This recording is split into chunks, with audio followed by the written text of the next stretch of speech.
મોરબીના Wankaner city police સ્ટેશનના 3 પોલીસકર્મીની બદલી કરાઈ છે. દિવરાજસિંહ ઝાલા, કૃષ્ણરાજસિંહ ઝાલા અને પ્રતિપાલસિંહ વાળાની બદલી કરાઈ છે. ગેરકાયદે ટોલનાકા પ્રકરણમાં બદલી થઈ હોવાની ચર્ચાએ જોર પકડ્યું છે. તો મોરબીના વાંકાનેર સિટી પોલીસ સ્ટેશનના 3 પોલીસકર્મીઓની બદલી કરવામાં આવી છે. દિવરાજસિંહ ઝાલા, કૃષ્ણરાજસિંહ ઝાલા અને પ્રતિપાલસિંહ વાળાની બદલી કરવામાં આવી છે. ગેરકાયદે ટોલનાકા પ્રકરણમાં બદલી થઈ હોવાની ચર્ચાએ જોર પકડ્યું છે.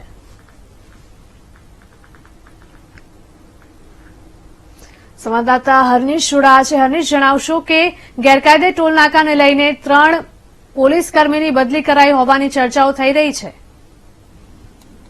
વાત કરીએ તો વાંકાનેર સિટી પોલીસ સ્ટેશન ખાતે ફરજ બજાવતા 3 સહિત 4 પોલીસકર્મીઓની બદલી કરવામાં આવી છે. જેમાં વાંકાનેર શહેર પોલીસ મથકમાં ફરજ બજાવતા દિવ્યરાજસિંહ ઝાલા, કૃષ્ણરાજસિંહ ઝાલા અને પ્રતિપાલસિંહ વાળાની બદલી કરવામાં આવી છે.